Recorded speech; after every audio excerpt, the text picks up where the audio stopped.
press, right here, every week comes more than 60,000 copies of The Observer, full of stories about you, your neighbors, and your neighborhood.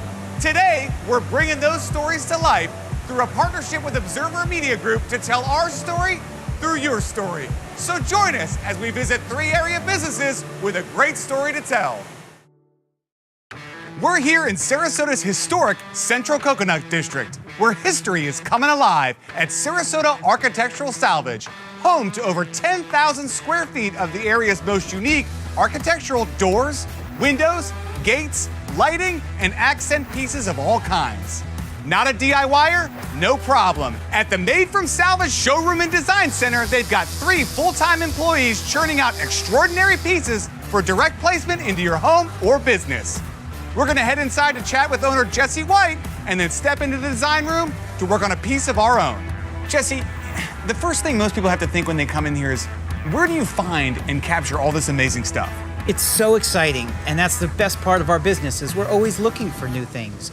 We go on the road, we go on buying trips. I'm constantly going into old homes that are being torn down. I pull out the actual salvage materials. I mean, Sarasota is so awesome because people came from around the world to be here, and they brought with them great creations and collections. And when they're done and when they're ready to move on, they come here. When did you start taking it from just the pieces you were able to find out in the space to coming in, crafting it, repurposing it, upcycling it, and selling it to the consumer? It's been an evolution over the last 10 years, and over the last 2 years, we totally expanded our workshop now into a 6,000 square foot space where we totally have the capacity to convert anything here in the store into almost anything that people can envision.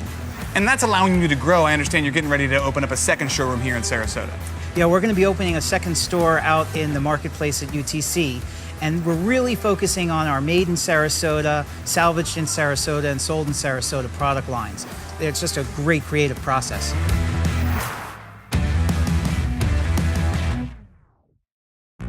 Stroll through the aisles of any Walmart, CVS, or Dollar General in the United States of America, and you'll find an everyday product produced right here in Sarasota, Florida.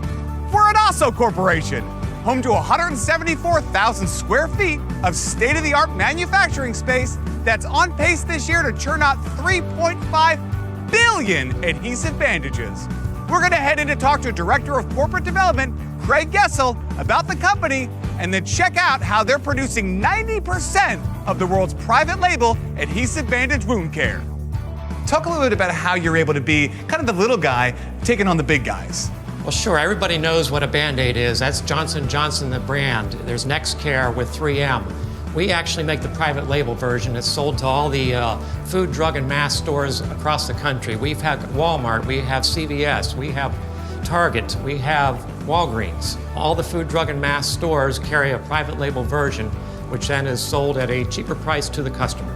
You know, for a lot of people, private label may be a little confusing because private label doesn't mean no label. Some of the most famous brands on the planet appear on your adhesive bandages, from Despicable Me to Emojis to Hatchimals to PJ Masks. Talk a little bit about how you're able to stay ahead of the emerging trends in character bandages. Character strips are very important to us. We get ideas from some of our own employees. We license it through movies, cartoons, toys, and even pop culture, where our emoji bandage is very, very popular these days. Turnaround on those is very short. The movies last a short period of time, kids get excited about it, then it's on to the next movie or the next big toy that comes along. So we are actually able to react to that very quickly.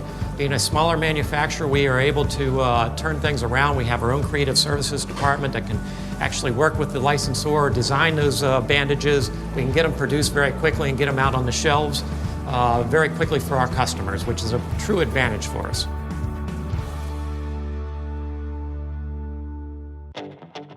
Take a short drive east past the end of Fruitville Road, and you'll find yourself in Mayaca City, home to 1,200 acres of Florida's only open to the public milk-producing and bottling dairy farm. We're out here at Dakin, and we're gonna sit with co-owner Jerry Dakin to talk about the dairy farm and then head to the production floor to see how it goes from farm to market. In 2002, the Dakin family realized their dream of constructing a new, state-of-the-art dairy farm incorporating sustainable practices and year-round production. Today, that facility produces 4.6 million gallons of milk each year. You can find Dakin Dairy products flying off the shelves in retail locations from Orlando to Miami.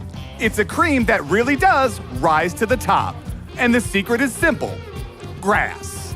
God created the cows and He created them to eat grass, and the grass just works so much better down here. It grows 12 months out of the year, where we can cut it every day and feed it to that cow, and it's just more nutrition and everything.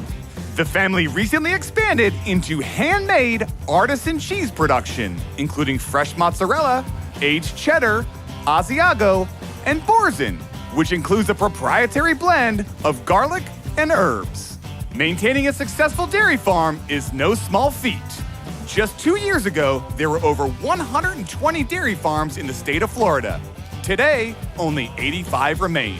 But Jerry Dakin is committed to the future, as he believes dairy farming is part of the country's fabric. We want the people to connect with where the food comes from, because one of our biggest fears is in agriculture, we keep losing more and more agriculture, and we're shipping it out of the country. I had to do something different. I needed to get closer to my customers. And with us processing our own products and everything there, it was a connection to connect with our local consumer. That's why they've expanded the facility away from just producing to being an agritourism destination. Tens of thousands of gallons a week. You must be utterly exhausted.